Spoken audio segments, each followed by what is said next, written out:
Hi there, everybody. This is Mary Kirby with the Airline Passenger Experience magazine and Apex Media Platform.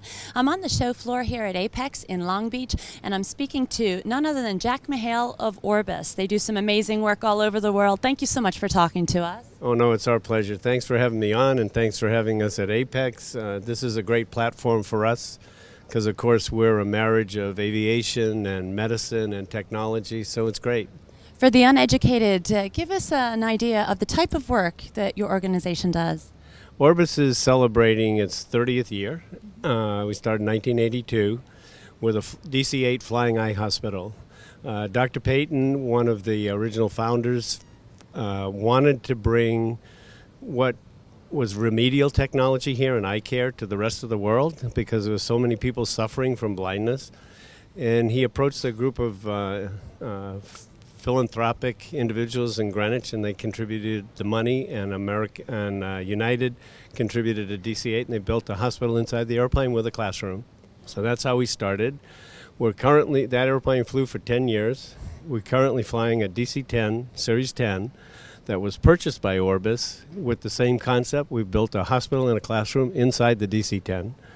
And it is nearing the end of its economic life, and by the end of the year it will retire.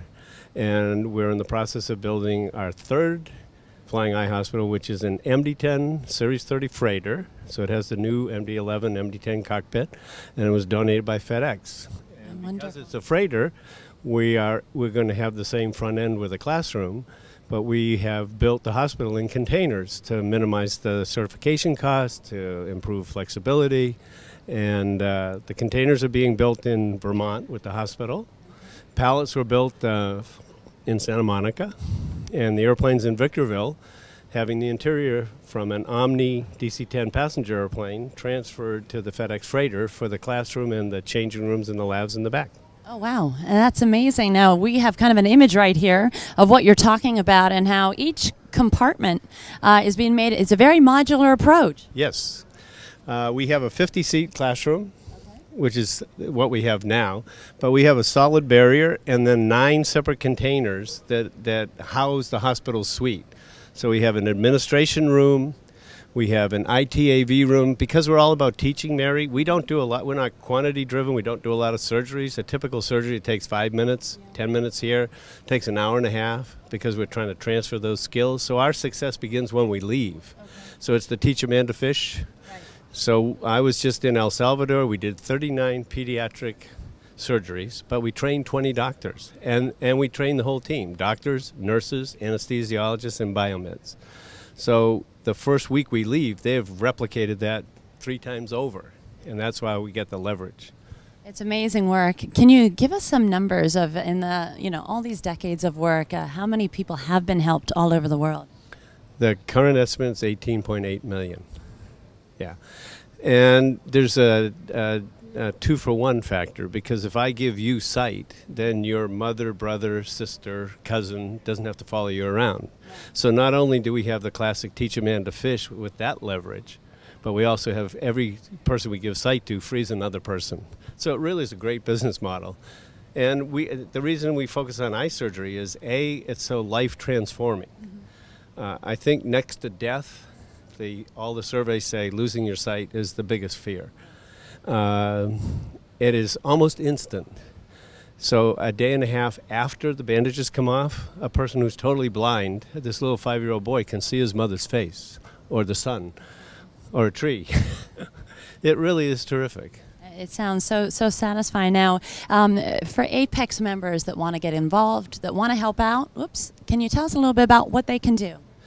Yeah, we have had, we're here first to advocate. The travesty is that there's almost 40 million people blind in the world today, 39 million, and 80% of them don't have to be. Those 32 million people are blind because they don't have access to or they can't afford the care. So that's what we do. We can do an operation for less than $10. This life-transforming operation. So we've had, so we want to get that message out. That's the first message. We've had an outpouring of support from many of the vendors here. And if I name them all, I'd leave somebody out. One group is not doing a Christmas party. and made a $5,000 donation. We've had offers for cable, for gift in kind, as a general term. We also took the opportunity to thank National Geographic, who's here, because Daniel Craig and Omega Watch produced this incredible video that we'd like everybody to see, where Daniel Craig went to Mongolia for 2 days during a pediatric surgery program, and it's unbelievable. Tells the whole Orbis story and is very moving. Discovery did Mighty Planes and featured the Orbis airplane. It's really terrific. And we thank Sony, because Daniel Craig and Sony, we now have a tangential connection. But everybody's been very positive. I was telling somebody the other day, the first year there was this a lot of excitement. So it was like at the end of the runway we started to move. You know, the last year was kind of a little dip, but we're kind of at V1 now. So we're, you know, this is taking off and more people know about us, and we take donations, gifts in kind, or just spreading the word. Well, we're hoping that this video helps to do that. Thank you so much for talking to us. Mary, you're terrific. She is the best.